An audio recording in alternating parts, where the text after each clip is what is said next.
Hello, and welcome back to the Energy Flux podcast. I'm your host, Seb Kennedy, founding editor of Energy Flux, the newsletter analysing European natural gas, global LNG, and geopolitics. On this episode, I'm going to run through the presentation I gave at the recent Gastech conference in Milan. Now, if you're listening on Spotify or Apple or any of the other audio-only versions of the podcast, I would encourage you to go and look up the video version. Go on over to www.energyflux.news and look under the podcasts tab, and you should find it, because this won't make a lot of sense without the slides. All right. So here's a quick introductory slide about Energy Flux, and I think if you're listening to this, you probably already know. I describe Energy Flux as data-driven research delivered in a journalistic style. There's lots of goodies in there. You've probably already seen deep dives, the chart deck, and there's the TTF risk model. There's even a daily AI news briefing, Flux briefing, and a private members forum. So go check it out at energyflux.news. But let's get on with the main event, shall we? So the subject of the paper which I presented is the relationship between investment funds and European gas prices as measured in the Dutch title transfer facility, the benchmark. So the question is, what drives TTF? Lots of factors, of course, but I argue that there's one that overshadows all others, and that is what we refer to as speculative capital or managed money or non-physical players. We're talking, of course, about the investment funds whose positions are reported every week on the ICE Index TTF Commitment of Traders report. The TTF prices move in lockstep with the fund's long and short positions. As you can see in this chart on the right, you've got the gas price in yellow and the movement in investment fund positioning from week to week in blue, and they're pretty tightly correlated. I do acknowledge, of course, that correlation does not mean causation, but you have to ask, when you have 16 plus billion euros worth of directional bets, then are these bets big enough to move the market? Are they a self-fulfilling prophecy? One of the things that I've created to track this relationship between investment funds and price action is the TTF sentiment tracker. Now, this is a regular feature of the chart deck in Energy Flux, and it's really a way of getting a snapshot of the sentiment, because if the funds are buying long positions and the price is rising, then that equates to a kind of bullish stance, and conversely, if they're selling off longs or opening shorts and the price is falling, then you find yourself in the bearish quadrant down here. And as you can see, they tend to kind of scatter along this positive correlation chart, and we do see that it's giving us a weekly snapshot of sentiment, and that the sentiment really can whipsaw from one week to the next, as we saw in June here. We went from the kind of bullish quadrant down to the bearish from one week to the next. So over the last sort of 2 years, then I've observed a kind of straight correlation of 0.64, which is pretty high. That means that the investment fund movements explain for around about 64% of price action. And I don't know about you, but I'm not aware of any other single factor that correlates so tightly with price. And when I discovered that just over a year ago, then I did wonder if I had kind of uncovered the Rosetta Stone of the EU gas markets. It certainly feels like that at times, because it does seem to explain price more than any other indicator. But it's just a snapshot. This is just a kind of weekly overview, and it just gives you a very basic, simple figure. You know, the longs minus the shorts gives you the net position. Doesn't tell you, of course, how the investment funds are positioned along the forward curve. What's their trading strategy? And I think that's a real big data gap in this market. Creates an information asymmetry between market participants. So to answer that question about where are the investment funds positioned, how much of those X terawatt hours of net long positions are in January or June or summer or winter, then I created a methodology based on regression analysis to kind of break down the curve. So each TTF contract trades independently of the other. You've got January, which trades independently of February, which is independent of March, etc. And same with the seasonal contracts, summer over winter. And because each one has its own price and it moves slightly differently to the other, then you can correlate each contract's volume-weighted average price with the weekly commitment of traders fund movements. When you do that, you get an R-squared value that's different for every contract. And those R-squared values, they evolve over time. When you plot these out, then you get this rather cool heat map. The columns are the maturities, so the monthly maturities, January, February, March, etc. And then the horizontal rows are the weeks, and the data is the R-squared value. So there you can see, you've got January R-squared values that are changing over time, February, March, etc. And the way I read this is that it is like a proxy for the relative holdings of investment funds along the curve, because if you think that there's like a high R-squared value means there's high correlation, which means that if like January has a very high correlation, that's because the investment funds are trading more heavily in the January contract, whereas if December is very low R-squared value, then the converse is true. They're not trading heavily in that contract. And this matrix is a kind of heat map which tells you which contracts are hot at any given moment, because red is a high R-squared value and green is the opposite. But what does it tell us? So if you plot out those R-squared values over time, you can see how they change. Each line on this chart is an individual month, and the value is the R-squared value. So when you plot these changes out like this, then two really important trends emerge, one of which is that the R-squared values on the whole always go up. They always trend upwards. And that's to be expected, because as far out months approach the front month, as we get closer to the maturity date of that contract, then it is traded more heavily, because most trading is concentrated in the front month or the prompt months, and months that have maturities very far out on the forward curve see much less trading activity. So it stands to reason that over time the R-squared value would go up, because the correlation would increase, because the funds are more heavily trading in those contracts. But a more interesting trend is that dislocations can occur at pivotal moments in the market, and they will give you some interesting insight into what's going on. And I'll dig into those in a moment. Just a quick thing to say that these trends hold true regardless of the methodology that you use to sample the R-squared values. So I have used a variety of different sampling techniques just to kind of tease out different trends in this data. But these two trends hold true across the different methodologies. So great dislocations. Why do the R-squared values diverge? Let's have a little look back. Cast your mind back to 2024, the second half of the year. Between August and November 2024, we saw a very dramatic sequence of events in the gas market. We saw that very strong bull run. Around about this time, we saw the R-squared value for the October 2025 contract and November 2025. Those R-squared values collapsed, and the R-squared for the other maturities rose. So we can see that here. So we're talking about end of last year. These two contracts were like kind of 12 months ahead. So we're looking at these kind of very distant contracts, and the ones that were much nearer the prompt. Yeah, they kind of carried on rising those R-squared values. And so I read this to mean that the funds were trading heavily in the summer 2025 contracts, also like these contracts where the R-squared values kept rising.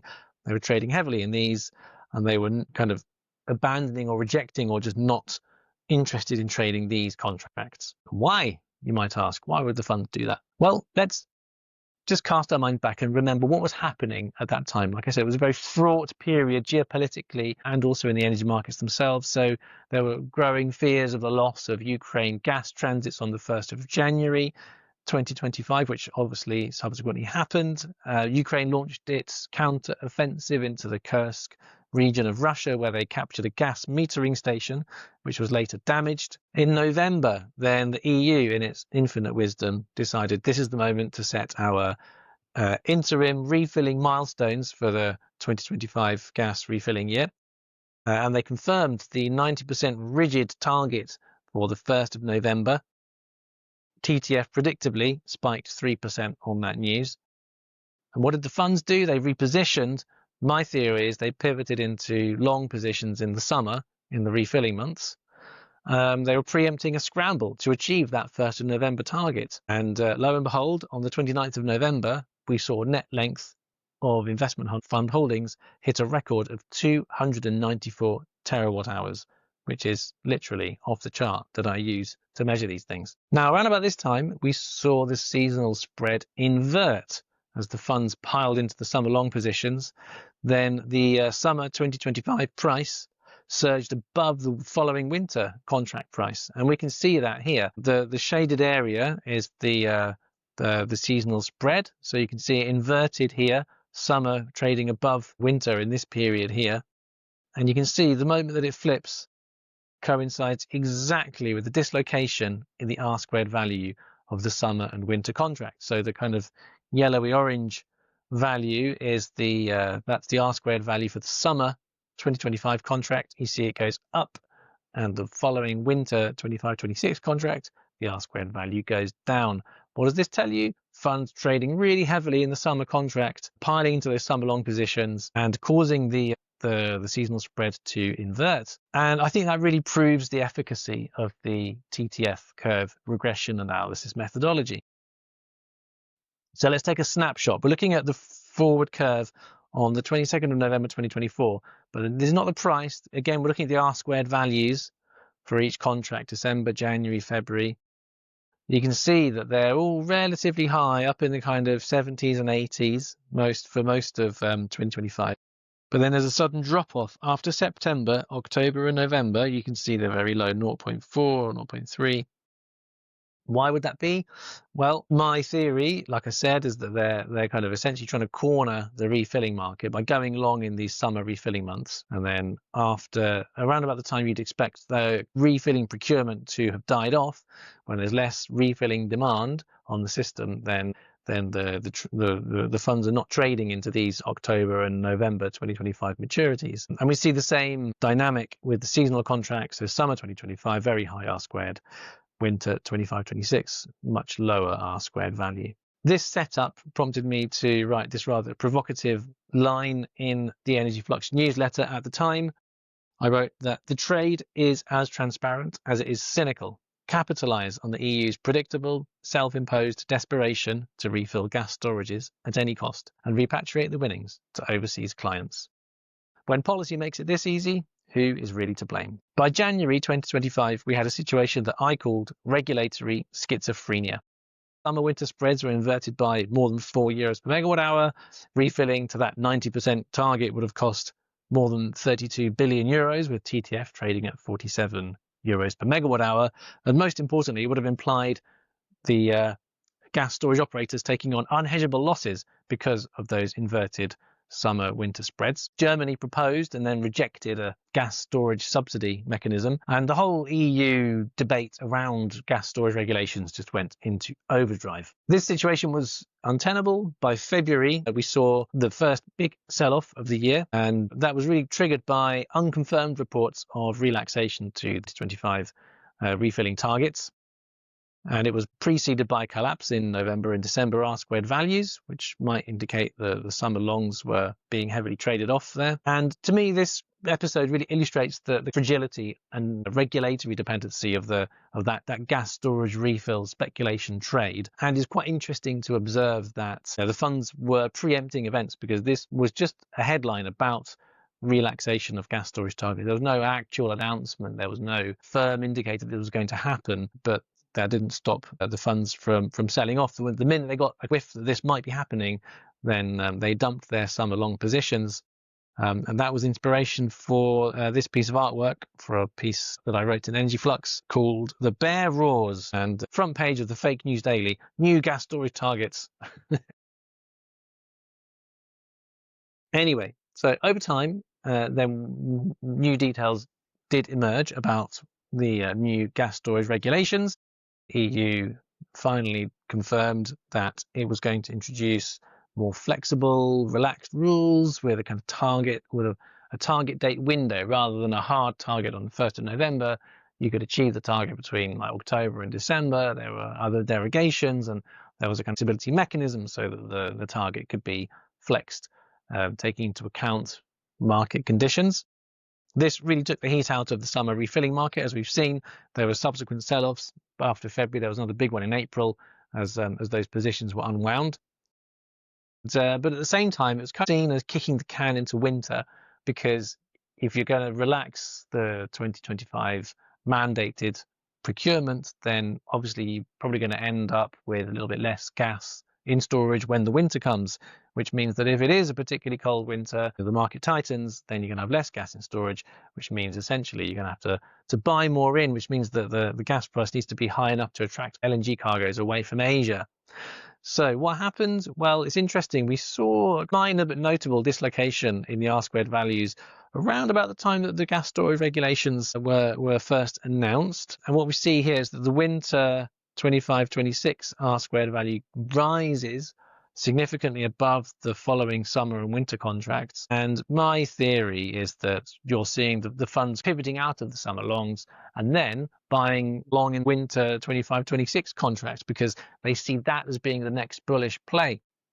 After the spreads reverted back to their normal winter trading above summer pattern, then we saw a pretty steady refill of the underground storage facilities. And that really, I think, deflated expectations of there being winter scarcity. So I think that's why we see here the R-squared value sort of tapering off again, as they realize that maybe there's not such a great, strong, bullish winter play to be had. So in conclusion, I think we need more data. This R-squared regression analysis is very valuable. It tells you something we didn't know before about trading strategies and how funds are positioning, but it's far from perfect. TTF lacks transparency, which I think is by design, because the EU regulators collect much more granular position data than they deign to publish. They claim that there's decent oversight of the market, but I do wonder whether they were kind of caught off guard, because the corrections were so dramatic in February and April, and it was completely unrelated to any physical fundamental movements in the market at that time. And so there was no statement about them observing or just checking or kind of discharging their oversight duties. There was really nothing at all from them at the time, and so I do wonder if they were blindsided slightly by this kind of potential build-up of systemic risk. And I think to kind of allay those fears, and there is scope for release of anonymized data showing not just the short and long and the net position of the funds, but I don't see why we couldn't have anonymized data showing, what proportion of that volume is held in which of the contracts, to save us guessing with this regression analysis. And a second conclusion is that we need smarter storage, because having rigid targets is clearly a speculator's charter. This research is pretty categorical that the rigid regulations can be exploited for the gain of speculators, and having a mandated refilling target combined with uncoordinated procurement is messy. We have seen on occasions capacity holders or strategic storage operators competing for the same molecules in winter. That's crazy, because they're all trying to buy the same gas in pursuit of compliance with the same overarching EU target. So that just seems to be inefficient, and it drives up costs for consumers. And the EU gas storage, the kind of broader point is that this infrastructure is a globally significant asset. There's nothing quite as big as that in terms of ability to store gas. It has the ability to influence the market or the status and the utilization of the capacity. It can move global markets, global pricing. So I think it should be managed with that in mind, really. I don't see why we couldn't have a conversation about the pros and cons of centralized management of underground storage facilities, and why not have dynamic quarterly refilling targets that take into account market conditions, and that they're set with the objective of achieving a certain price threshold to save consumers money and avoid this summer bull run of the refilling scramble that we've seen in the last few years. And that could be achieved by means of, for example, procurement strategy, like centralized procurement on an auction basis that might find that you actually get lower prices for gas being injected into storage, rather than just on a kind of pure market-based approach in pursuit of those regulatory targets.